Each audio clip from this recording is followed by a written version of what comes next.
Welcome back, class 12, in our virtual class. In the previous video, I have talked about directive principles of state policies, and we discussed about the four categories in which the directive principles has been divided or classified by the scholars. So and in that video only we discussed about socialist welfare directive principles. So today we will be completing, we will be discussing about these four topics, that is Gandhian principles, general plus liberal directive principles, importance of directive principles, implementation of directive principles, and difference between the fundamental rights and the directive principles. So it's very easy to understand these principles and their importance and the difference between. So let's start with our main topic, that is today's topic, that is Gandhian principle. Okay, so as I proceed further explaining you the concepts, kindly jot down the important notes, important points, and whenever you complete a total video, you will have a rough idea about the whole topic that we discussed today. So, today's topic is like Gandhian directive principles. So, I guess, and I know that everyone know who was Mahatma Gandhi. So, on his development in due time, Mahatma Gandhi gave certain principles to be followed. Like we can talk about ahimsa, non-violence, so on and so forth. So similarly, in that context, when the Constitution of India was made, he suggested that there are certain principles or certain things that should be included in the Constitution of India in Directive Principles of State Policy, which is under Part 4 of the Constitution. So, what does this Gandhiji really wanted at that period of time? Gandhiji really wanted to establish a cottage industry. I know that everyone knows about cottage industries. He wanted to protect the cottage industry section because it would provide employment opportunities to that peoples in that area. So apart from that, supporting cottage industry, he also wanted to remove untouchability. So these were certain things that Gandhiji wanted that the makers of Indian Constitution should adopt in the Indian Constitution. So the other thing was that he wanted to have, like, all people should have an employment opportunity so that they can learn on their own livelihood. So these are certain things or ideals which shaped our Gandhian principle of directive principles. So why why Mahatma Gandhi wanted these ideals to be included in directive principles of our state policy? Number one, the highlight of this topic is in your book also. You can refer to your book also. So in between, I will just explain and give an example about those principles that will make you understand very clearly. So, number one is state should organize village panchayats and give them adequate powers. So, this will be your number one principle. So, what does this principle mean? We know that panchayats play a very important role in our society, in our village, whether it be rural or local. In ruler everything will be under the guidance of panchayats, because panchayats are those people whom we elect in a by a voting system. So we can see that panchayats play a very important role to reach out to the masses or grassroots level, because the state, or because state as a larger domain cannot reach to those people who are there or who are down there in a very in a grassroots level. So if a problem arises, this is just an example I'm citing. If a problem arises in my locality or in your locality, what will be the immediate responses, or what will be a immediate look after for look further? We always talk about panchayats, and we go to the panchayats for our like grievances.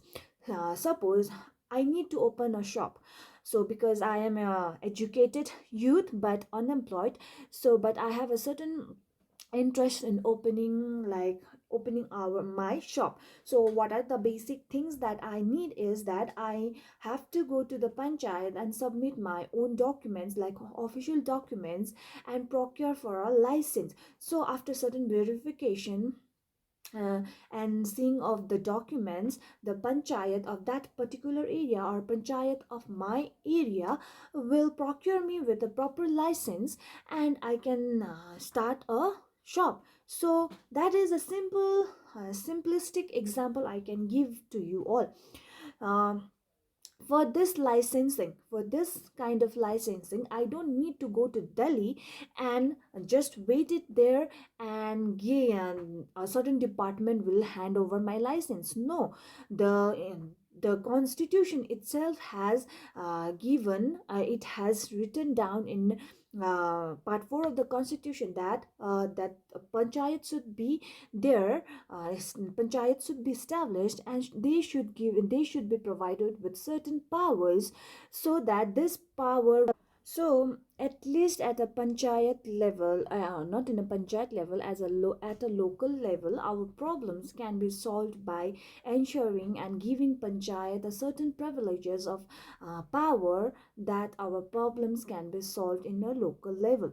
So who are these panchayats? Let I be clear to you who are this panchayat, and I know that everyone knows their respective panchayats of their locality.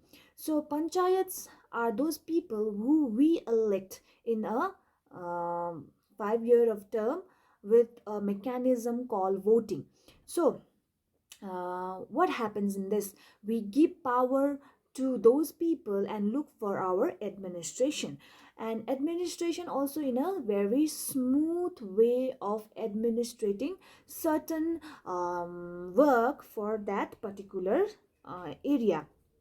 So on this note, Gandhiji always wanted to organize village panchayats, and he wanted to give those panchayat an adequate number of a power, so that the village administration worked very smoothly. So this kind of things came into the notion while directive principle of state policies was made. So there are two things in this principle, like Gandhiji wanted to secure cottage industry. So cottage industry should be promoted in rural areas. Why? What is the reason of promotion of cottage industry in the rural areas? Number one is to generate livelihood, and if the livelihood is generated, as I have discussed in earlier video, that food, clothing and shelter is the must. So to generate livelihood, the person can be employed in that cottage industries, and he or she can survive their family. So in that case, the problem of unemployment gets also solved. That's very simple. So every now and then we talk about that state should provide so much of jobs. Every now and then in media also we get to hear the news that certain sectors of employment are there, and we should absorb certain population which who are graduate, and they need to be absorbed in certain offices, etc. But how much the state should provide an or give a new job every year lakhs of graduates pass out their graduation, and they are literally called the graduates, but they remain unemployed. So there is no question of job getting. If you be a graduate but there is no question of job, then how you will sustain your livelihood? So, and this is just a solution that if a cottage industry is given to the rural areas, the problem of unemployment gets solved. This is the simplest thing that I can give you an example about this principle. So number third principle, that Gandhian principle of directive principles of state policy, says that educational economic interest of a weaker section of a society should be specially protected. What does this mean? Uh, Basically, education. The word education, economic interest of a weaker section of a society should be specifically prohibited. I repeated these lines because on these lines only there is a explanation, like who are weaker sections of a society. The weaker section of our society is the scheduled caste and the scheduled tribes. As we see that there are number of instances that they are left out communities, but directive principles of state policies strictly says that there should be the involvement of this neglected society, because they are also human and they have a fundamental rights to live a life, a very dignified life.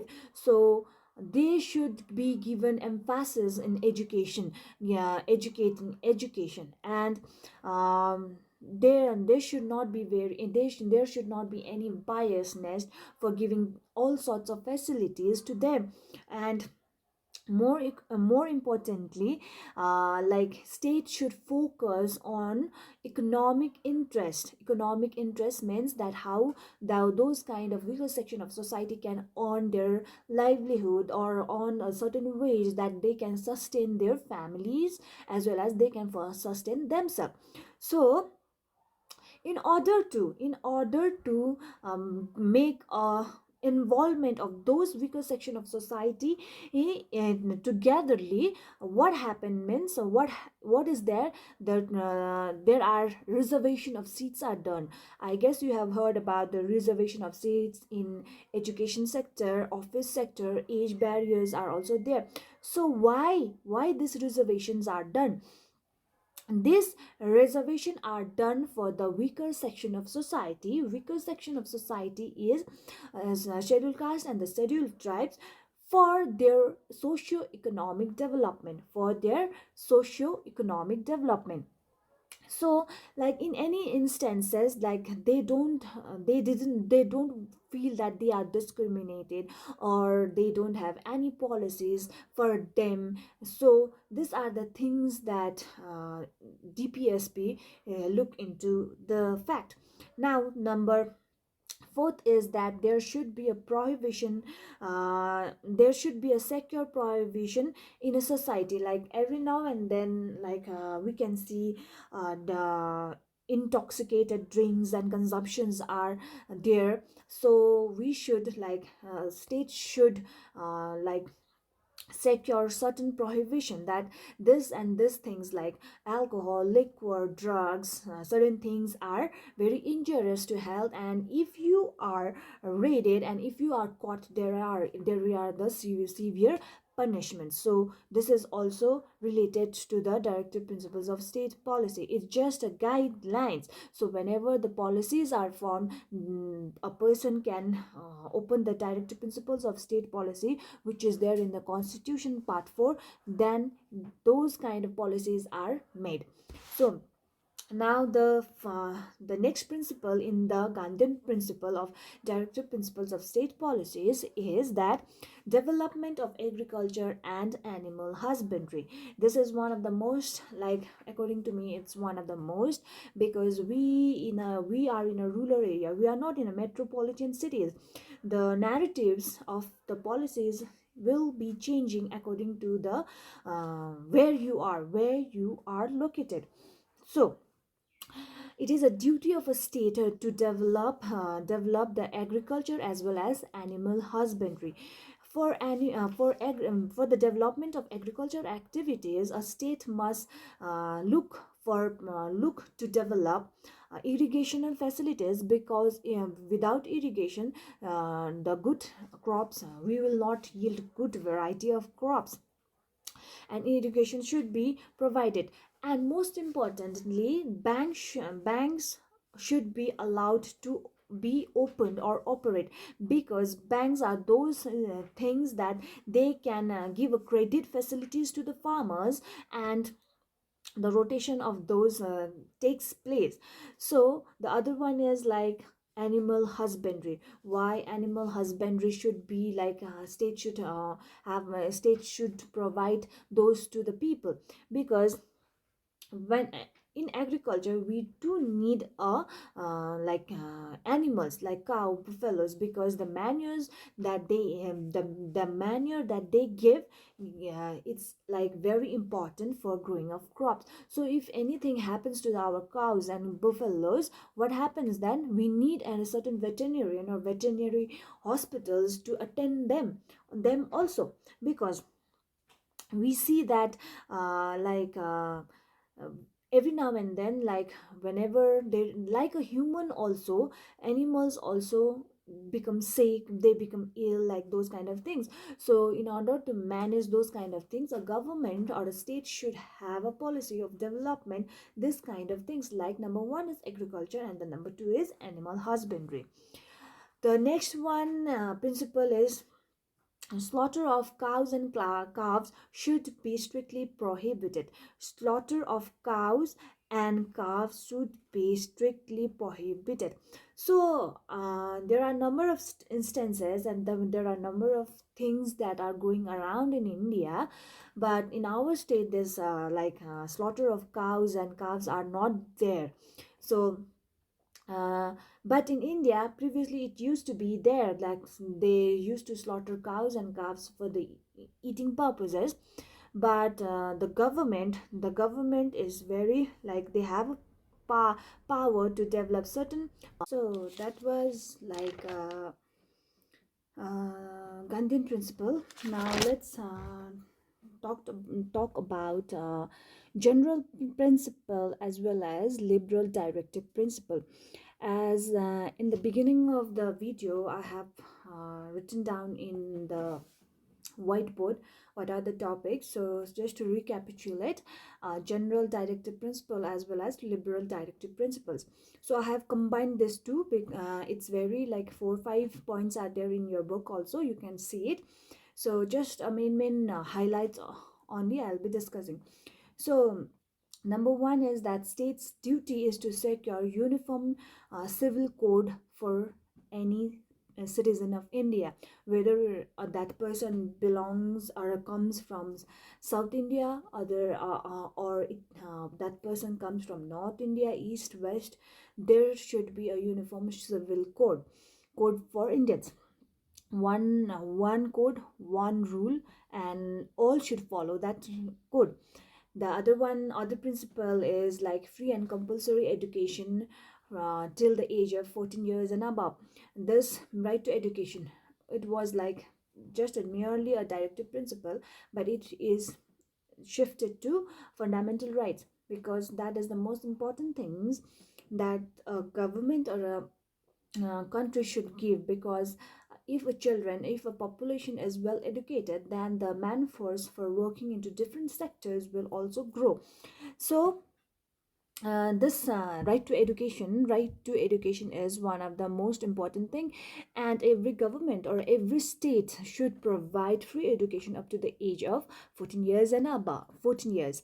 So number third point is that third principle is that judiciary, the judiciary is like gives it's a organ of a government, and it's like it should be separated from executive. There should be no interference of the executive towards the judiciary. So the number fourth principle is that it should provide free legal aid to the poor. So if a poor like what happens like if a person is convicted, or he or she can hire a lawyer, but rich can afford a lawyer, because lawyer in our country is very expensive. So if a poor person cannot hire a lawyer, the government or a state should give a legal aid, can hire legal aid for proceeding with their cases. So this will benefit the poor also. So there are certain principles, or there are certain things that a government should secure for its citizen of a state or a country. So this becomes your general plus liberal directive principles. So just roughly I have discussed the two to each four principles, like four principles from general as well as the liberal directive principles. So when you open your book, you can find it in page number, my old book, it's in page number 423. So just by merely writing the principles, you should have a habit of explaining those principles, so that the whatever you are saying, that the external or examiner can make out that okay, yeah, the point is understood. Just simply by writing whatever the point is, it's in a book, just don't copy that from the book, because you'll not understand. So whatever I'm saying, just make our notes of having. The next topic is importance of directive principles of state policies. So there are numerous importance of directive principles of state policy. So I'll be discussing just four importance. It's up to you. You can add up to like extra 2 points, because that will be your homework. So not just 4 points.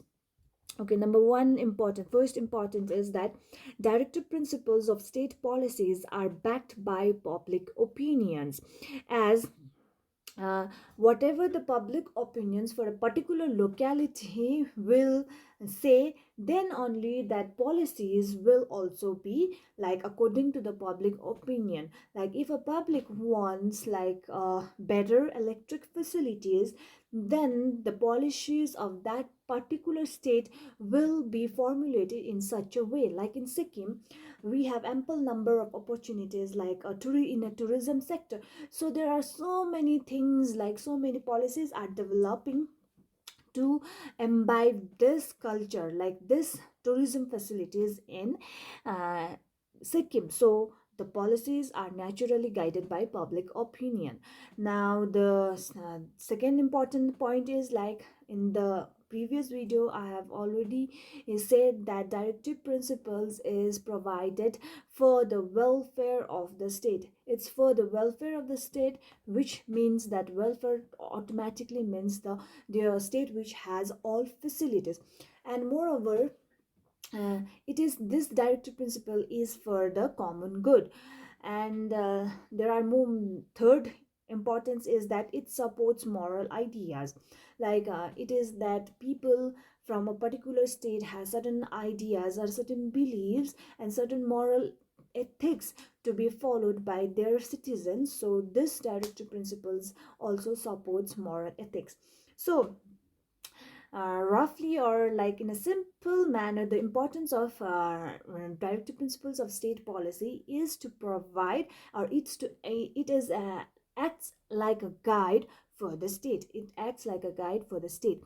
So for example, like I'll give you an example. Okay, so I have already discussed that some states like do follow directive principles of state policy, whereas some states do not follow directive principles of state policy. So I will give you an example, like the state of Punjab. The state of Punjab, we don't find any huge industries out there, but the people out there are mainly focused on agriculture activities.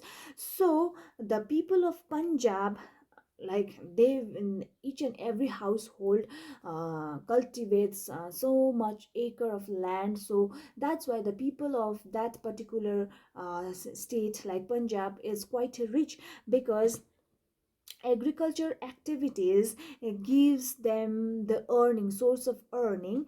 And people who don't have those kind of things, those state which have industries, they lack certain things, and people opt for going, they will leave their land barren and they opt for going to the other states in search of jobs. So the policies that should be formulated in such a way that the state, whatever what is the richness of state, should follow, or it should make a policy accordingly. So whatever the potential of state should be, it should be harnessed by the policy makers also. Then only the citizen of a particular state will be like, they will be happy because they will be earning their wages, and like, to most importantly, it's need to we need to survive. So this directive principles of state policies is backed with public opinion, like it's for the welfare of the state, and it acts as a guide for the future policy makers. And this becomes your importance of directive principles of state policy. Now let's talk for the like second last point, that is example for implementation of directive principles of state policies. So in your book, I guess there are numerous examples, but I have taken certain important things or important examples that I need to discuss in this class. So number one was the abolition of jamindari system. That is also one example for implementation of directive principles of state policy. Like the abolition of jamindari system means like the right of a land must be given to the peasants, not just to the jamindars who exploited them, and for their generation and generation they will be in a debt. So this particular thing that was there in India has been changed. So this is like a great achievement in our like country. Now there was introduction of panchayati raj system, like that in the beginning of the video also I have talked about how panchayats help us in our day-to-day activities, like those kind of things that makes our life very normal and easy. If I want to do certain things, the panchayat will assist us and do good better for us, because we are the person who will represent them and send them to work for administrative purposes. So uh, that will be your like other example for implementation of direct principles of state policy. And much more importantly, states should focus upon the education system and the health facilities to give to the weaker section of the society. As I have already discussed, we in a state, like every state has certain reservation for those kind of women, children, scheduled caste and scheduled tribes. We heard every now and then. So this particular section of society, this particular seats has been reserved for a women is also considered as a weaker section of a society, and even for the certain scheduled caste and scheduled tribes people.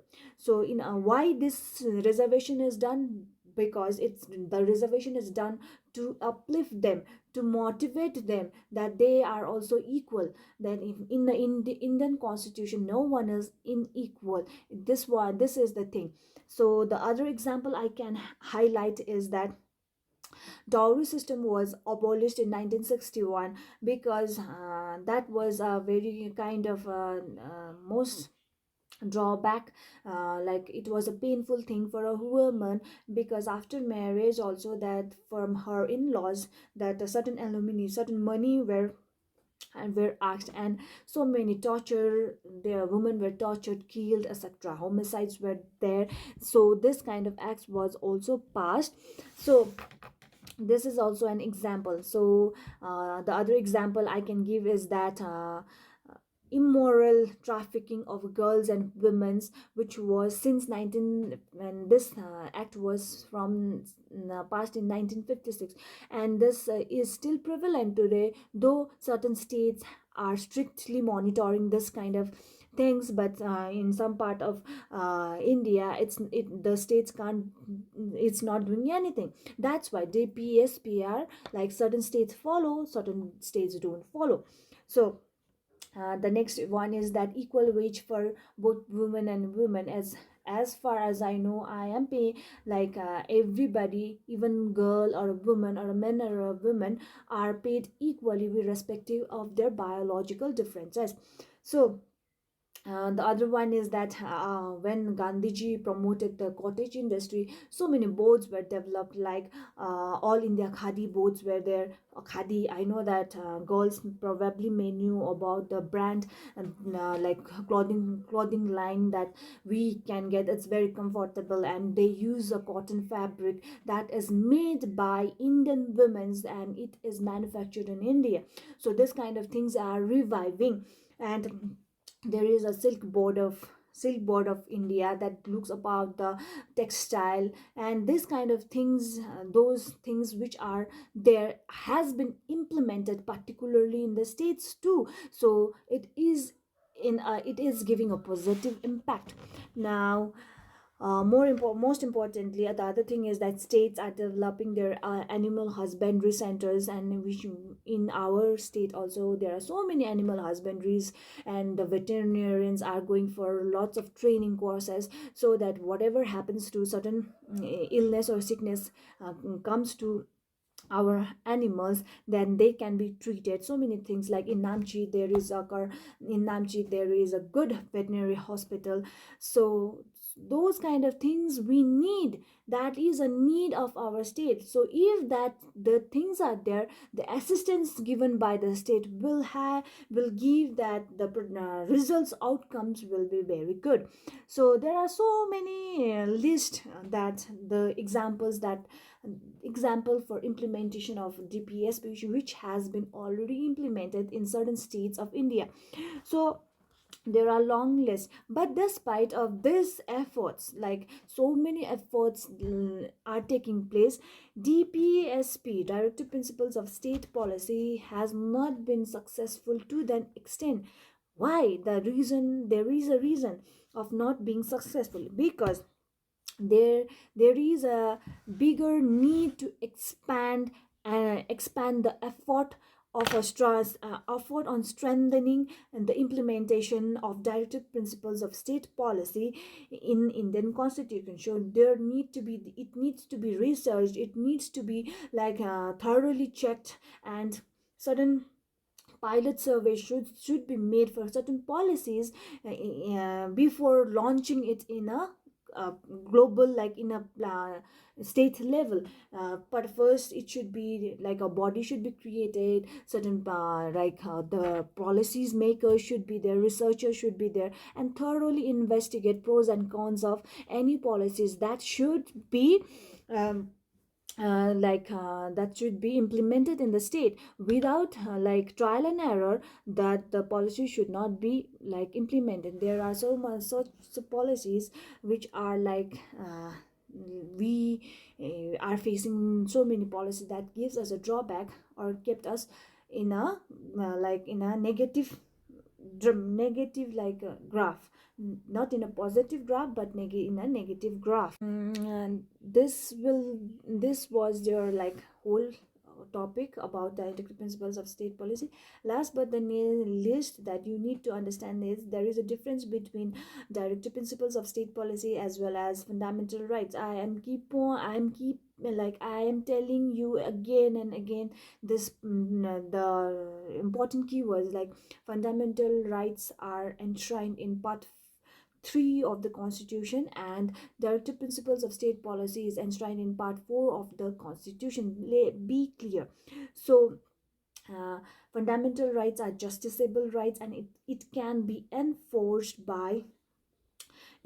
to seek protection from high court as well as the supreme court. So whereas directive principles of state policy is not justiciable and not enforceable by the court or law.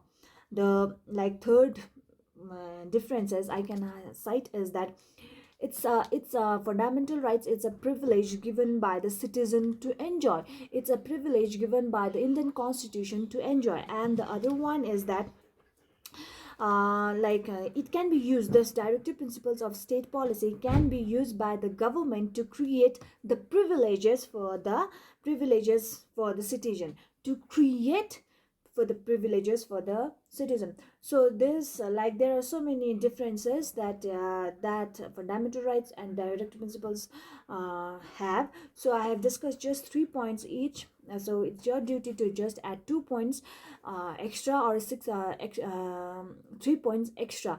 So whenever the question may come, at least you have six points each for addressing this, what is the difference between fundamental rights as well as directive principles of state policies. So, and this marks here the end of like chapter. So I want you to like, you are doing, some of the students are doing, but rest of the class, I don't know what happens. Like we are doing our level best that to teach you in this pandemic, but I don't know, some students are least bothered just to submit their work. I don't know what happens. Like the thing is, I'm reminding you this, that home examination marks do matter. Now the system is changed. Every marks you and whatever the marks you get, should we should send it to the council, then I can help you in the last moment. So in my paper, that no one is getting extra marks, because I want, in my paper, like in my subject, those who work hard will get good marks, and those who don't, those who are least bothered, will get the marks like a least marks. So it's up to you, that I'm again and again telling you that to submit your work, I need to see what are the things that you are writing and what are the things that you need to check out. So and for the last note review, everybody just copied it. No one just explain it. Like, I'm sorry, I'm using Hindi word. Only Daki was the one who just uh, like she used her brains to actually like explain socialism principle, and extra added meanings and aims also she did right. But others just simply wrote what are the things, certain 8 9 points, simply cut and paste from the book. But in this is not my exercises. Like I have been passed my examination, but it's you. In this pandemic, we are making every stones unturned to make you understand. But this is not the way that you should pay back to your teacher. So I want from this one, you make an accurate notes, so that whenever we meet up in an offline mode of teaching, we can just revise it, and we can discuss it also. So let's make this a very good one. You will get just a 1.5 hour, and it's enough for studies. So just like, be very positive in writing down your notes. Girls are doing their best. Girls are submitting those things. Like certain students, I will not count the names also, but I want their work also be submitted to me, because I'm really worried for you all. Because that much only I can help you. Previously I was sending notes also, but explanation does matter. So this is the method I am teaching you. So kindly do your work, and send it to me. That okay, then I can be saying that okay, you have done quite well. Okay, so I'll soon keep you posted about the next topic which we will be discussing. Till then, stay safe and take care.